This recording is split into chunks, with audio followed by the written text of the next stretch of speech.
Oke, coba deh Anda bayangin ini ya, suasananya tegang banget di Reykjavik tahun 72. Kejuaraan catur dunia.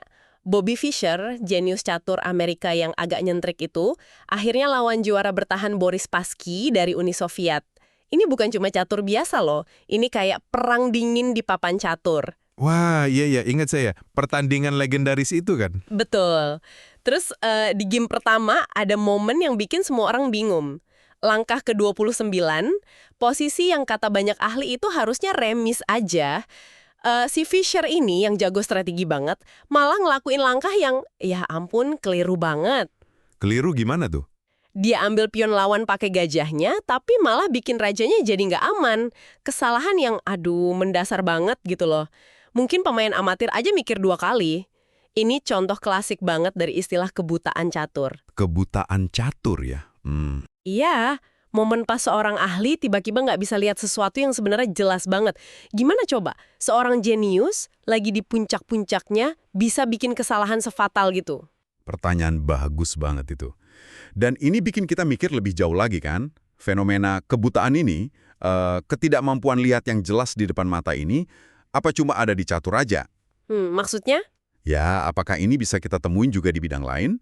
Bidang intelektual gitu, bahkan mungkin di sains, yang kita anggap paling rasional, paling objektif. Jangan-jangan, para pemikir hebat di sains juga pernah ngalamin momen kebutaan mereka sendiri. Nah, itu dia. Persis itu yang mau kita gali lebih dalam kali ini. Kita mau coba ngulik soal kekeliruan, kesalahan mendasar, atau ya sebut aja blunder lah ya, terutama dalam konteks sains. Oke, menarik nih. Sumbernya dari mana kita? Sumber utama kita dari buku karya astrofisikawan Mario Livio, judulnya Brilliant Blunders. Nah, kita fokusnya di gagasan-gagasan awal yang dia sampaikan di bab 1, kesalahan dan kekeliruan besar. Livio ini punya misi yang unik banget sama bukunya. Oh ya? Apa tuh misinya? Dia mau bongkar mitos gitu. Mitos kalau sains itu kayak pawai kemenangan yang lurus mulus tanpa celah. Padahal kata dia, jalan menuju penemuan itu seringnya berliku, kadang ya buntu, malah sering diwarnai kesalahan-kesalahan gede yang dibikin sama ilmuwan paling hebat sekalipun. Wah, menarik banget.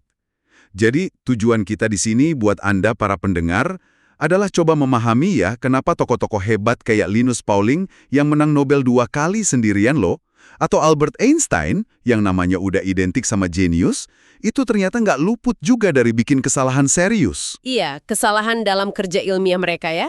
Betul. Dan lebih dari itu, kita coba lihat gimana kesalahan-kesalahan ini yang mungkin dulu dianggap memalukan atau merusak reputasi, malah sering jadi bagian penting, bahkan mungkin ya pendorong kemajuan ilmu pengetahuan itu sendiri. Ini bukan cuma cerita gagal, tapi dinamika yang nggak terduga gitu loh. Jadi ingat kutipan dari Victor Hugo di Les Miserables yang dikutip Livio juga, pas banget ini. Kesalahan besar sering dibuat seperti tali tambang besar dari banyak serat.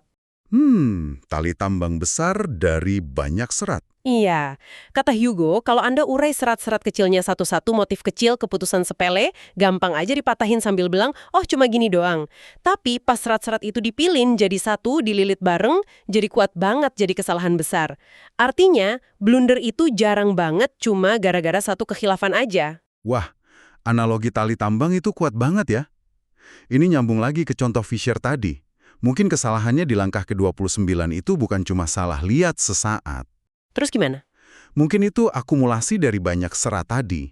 Tekanan psikologis yang gila-gilaan di kejuaraan dunia, capek, mungkin sedikit sombong karena ngerasa posisinya aman, atau bias kognitif yang bikin dia fokus ke satu hal tapi ngabain ancaman lain.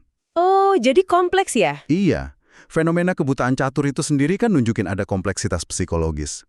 Seorang ahli bisa saking dalamnya mikir di jalurnya sendiri, sampai nggak lihat perspektif lain yang lebih simpel atau lebih jelas buat orang awam.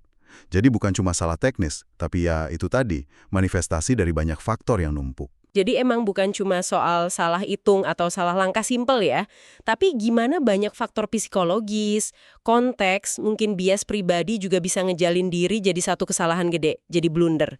Ini nantang pandangan kita soal kesalahan sebagai kejadian tunggal aja. Tepat. Dan ini nggak cuma di catur, tapi relevan banget di sains. Sebuah teori ilmiah yang belakangan ketahuan salah besar, itu jarang banget muncul gitu aja. Seringnya dibangun di atas asumsi yang keliru, interpretasi data yang terbatas, pengaruh tren pemikiran zaman itu, atau bahkan ambisi pribadi ilmuwannya. Serat-serat kecil itu ya? Ya, serat-serat kecil itu terjalin jadi kerangka pikir yang kelihatannya kokoh, tapi ternyata ada cacatnya. Paham ini penting biar kita lihat kesalahan ilmiah bukan cuma aib, tapi produk kompleks dari proses berpikir manusia dalam konteksnya. Oke. Kalau gitu, ayo kita hadapi langsung deh asumsi yang mungkin banyak dipegang orang. Termasuk saya mungkin, kita kan seringnya naruh ilmuwan hebat itu di tempat tinggi banget ya.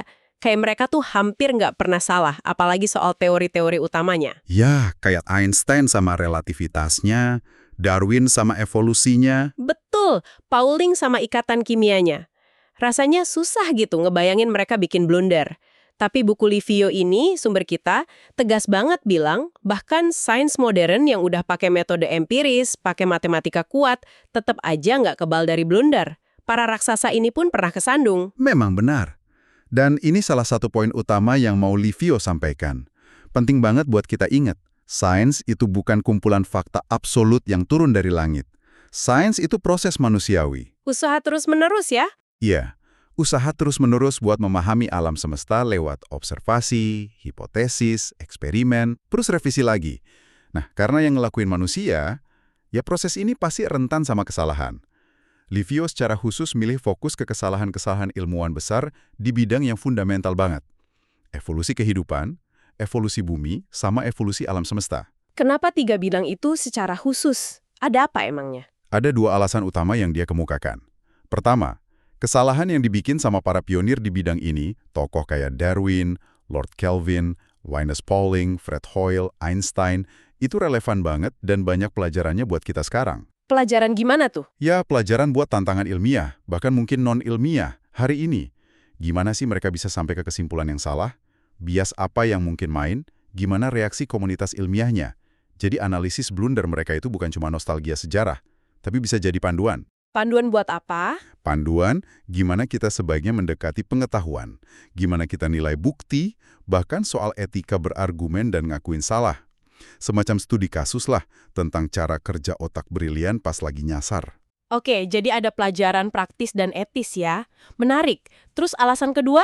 Alasan kedua ini nyentuh sesuatu yang lebih dasar soal rasa ingin tahu manusia. Topik evolusi, mau itu evolusi kehidupan, evolusi planet kita, atau evolusi alam semesta. Ini kan pertanyaan-pertanyaan gede yang udah menghantui manusia sejak dulu kala. Pertanyaan kayak dari mana kita datang gitu ya? Persis, dari mana kita datang, gimana dunia ini terbentuk, alam semesta mulainya gimana. Pertanyaan-pertanyaan ini kan yang melahirkan mitologi, agama, filsafat, dan akhirnya, ya, ngedorong lahirnya metode ilmiah itu sendiri. Walaupun kita udah maju banget ya jawabnya sekarang. Betul, kita udah bisa runut sejarah kosmik sampai sepersekian detik setelah Big Bang, misalnya.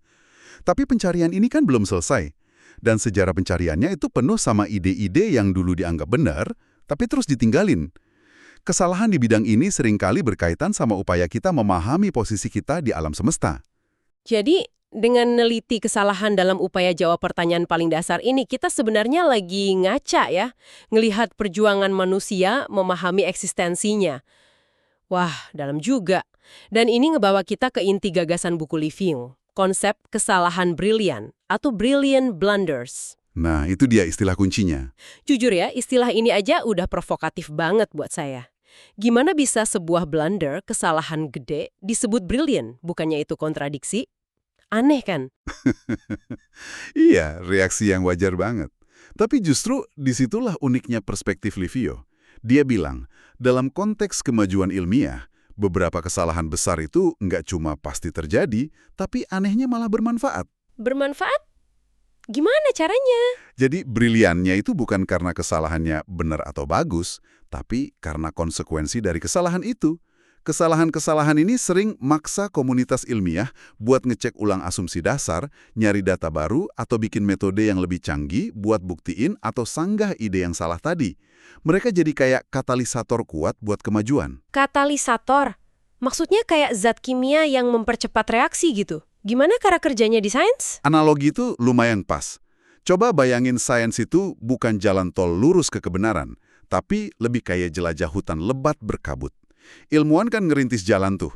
Kadang ikutin jalur yang oke, kadang nyasar ke jalan buntu, kadang salah langkah. Oke, terus? Nah, Kesalahan brilian ini sering jadi kayak suar yang tiba-tiba nyala di tengah kabut. Mungkin suaranya nunjuk ke arah yang salah, tapi cahayanya yang terang itu maksa penjelajah lain buat berhenti, lihat sekeliling lebih teliti, evaluasi ulang peta mereka. Oh, jadi memprovokasi gitu ya? Iya, kesalahan ini memprovokasi pertanyaan baru, mendorong eksperimen penting, dan akhirnya bantu ngangkat kabut, bikin jalan yang benar jadi lebih jelas, atau minimal jalur yang lebih menjanjikan lah. Tanpa kesalahan provokatif ini, ilmuwan mungkin malah kelamaan di jalur yang kurang produktif. Saya mulai ngerti nih. Jadi brilian di sini bukan soal kualitas kesalahannya, tapi soal dampaknya yang micu kemajuan walau nggak sengaja. Kayak kesandung batu tapi malah bikin kita lompat lebih tinggi gitu ya. Meskipun akhirnya salah, ini bikin kesalahannya nggak gampang diabaikan gitu aja. Jadi komunitas ilmiah harus nanggepin serius ya? Betul, mereka ngerasa perlu nanggepin serius, nguji benar-benar. Nah, dalam proses itulah sering muncul pemahaman baru. Kesalahan ini bisa micu debat sengit, ngarahin riset ke arah yang nggak diduga, bahkan bisa bikin lompatan paradigma, perubahan cara pandang fundamental di suatu bidang. Jadi, mereka bukan cuma penghalang, tapi justru bagian penting dari dinamika penemuan. Wah, ini cara pandang yang lumayan beda ya soal kegagalan dalam sains. Terus gimana buku ini? Dan mungkin pembahasan kita nanti kalau lanjut, nyajiin analisis tiap ilmuwan dan blunder spesifik mereka. Cuma didaftar aja kesalahannya? Oh, nggak gitu.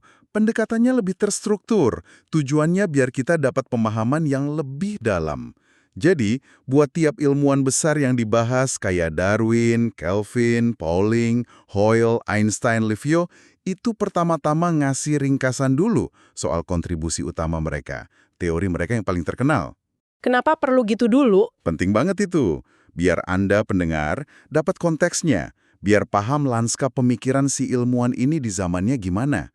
Kan susah kita mau ngerti signifikansi kesalahannya kalau nggak tahu dulu pencapaian hebatnya apa. Ibaratnya kita perlu tahu gunung yang mereka daki dulu, baru lihat di mana mereka keplesetnya ya. Nah, tepat sekali. Udah dapat konteksnya, baru deh fokusnya pindah ke satu blunder spesifik yang penting dalam karir mereka. Analisisnya terus ngegali, kenapa sih kesalahan itu bisa terjadi?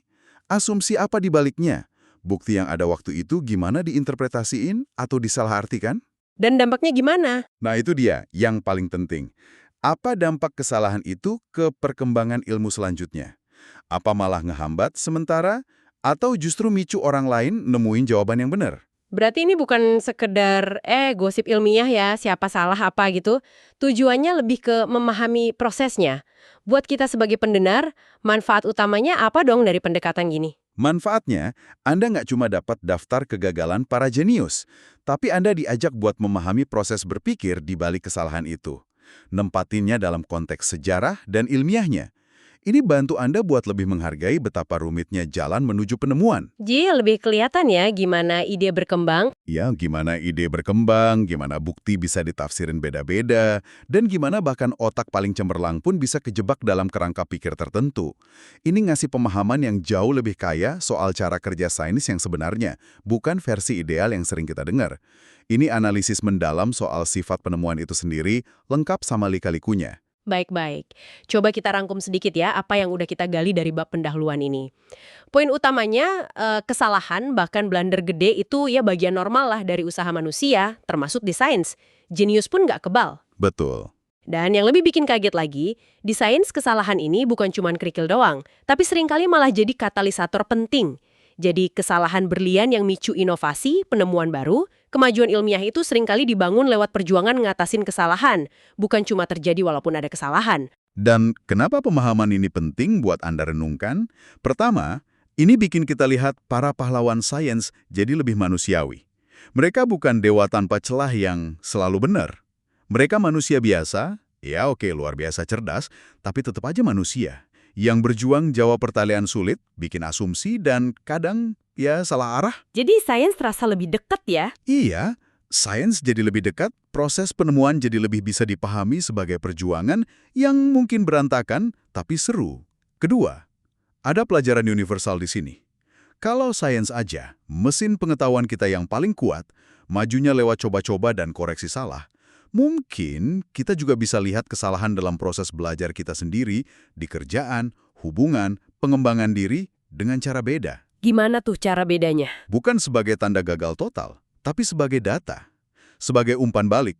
Sebagai kesempatan buat kalibrasi ulang, terus coba lagi lebih baik. Itu poin bagus banget. Kesalahan sebagai data, bukan vonis. Ini ngebawa kita ke pemikiran terakhir nih, buat Anda bawa pulang, renungin. Kalau ilmuwan paling brilian dalam sejarah aja, pas nyoba mehamin asal-usul kita, alam semesta yang luas ini, harus lewat jalan berliku, penuh salah langkah, penuh jalan buntu, sebelum nemu sedikit kebenaran. Gimana sebaiknya kita, sebagai individu, ngedeketin pertanyaan-pertanyaan besar dalam hidup kita sendiri? Soal makna, tujuan, kebenaran pribadi gitu. Mungkinkah kita bisa ngelakuinnya dengan kerendahan hati dan rasa ingin tahu yang mirip?